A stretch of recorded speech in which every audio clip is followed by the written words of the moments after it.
divides men and women most, there's three things that divide women and men most particularly from the psychometric perspective. One is that women are more agreeable than men.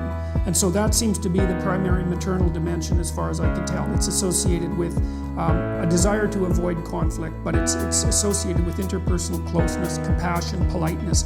Women are reliably higher than men, especially in the Scandinavian countries and in the countries where egalitarianism has progressed the farthest. So that's where the difference is maximized, which is one of the things James Damore pointed out quite correctly in his infamous Google memo.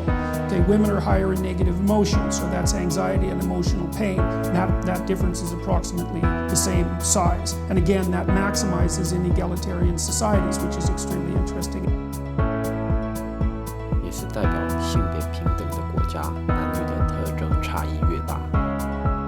And then the biggest difference is the difference in interest between people and things. And so women are more interested in people and men are more interested in things, which goes along quite nicely with your car anecdote. But the thing about men interacting with men, again, is that it isn't that they respect each other's viewpoints. That's not exactly right. What happens with a man, and I know a lot of men that I would regard as remarkably tough people, for one reason or another. And everything you do with them is a form of combat. Like if you want your viewpoint taken seriously, often you have to yell them down. And like they're not going to stop talking unless you start talking over them, you know. And it's not like men are automatically giving respect to other men, because that just doesn't happen. It's that the combat is there and it's expected. And one of the problems, and so this is part of the reason why I think men are bailing out of so much of academia and maybe the academic world in general, and maybe the world in general, is that men actually don't have any idea how to compete with women. Because the problem is that if you unleash yourself completely, then you're an absolute bully. And there's no doubt about that, because if men unleash themselves on other men, that can be pretty goddamn brutal, especially for the men that are really tough. And so that just doesn't happen with women ever. But so you can't unleash yourself completely. If you win, you're a bully. If you lose, well, you're just bloody pathetic. So how the hell are you supposed to play a game like that? You know, so I've worked with lots of women in law firms in Canada, for example, and high-achieving women, like really remarkable people, I would say. And they're often nonplussed, I would say, by the attitude of the men in the law firm, because they would like to see everyone pulling together because they're all part of the same team.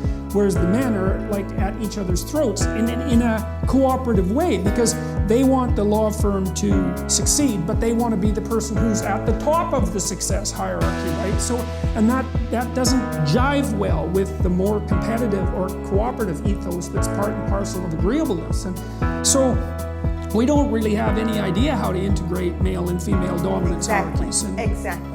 That's exactly right. This is why I love this show, you know, Real Housewives, which is Gorsuch and Scorns. And just last night, okay, I was watching an episode, all right, where the women were at each other, okay, at a party and all, in recounting. But I said this to you, but you said this to me, and the men got together there and said, well, this is the way they communicate, you know, with each other. And you know, said, and then, you know, men, we men, okay, just will have a fist fight, and 10 minutes later we're going to have a beer at the bar next to each other. And so on. And I have observed that my entire my daughter used to be really irritated about that, because she like most people was the target of feminine conspiratorial bullying at one. She's no pushover, my daughter, so it wasn't like this was a continual thing, or that she didn't know what to do about it. But she had observed these girls conspiring against her and then blackening her name on Facebook, which is part and parcel of the typical female bullying routine, which is often reputation demolition, right? That there's a good literature on that. And then she'd watch what would happen if my brother or my son would have a dispute with his friends, you know, and maybe they were drinking and there was a dispute. They'd have a fight, and then the next day they were friends again. And that's another thing that's strange, is that like men have a way of bringing a conflict to a head and resolving it, right? And that it isn't obvious to me that women have that same, perhaps you might call it a luxury.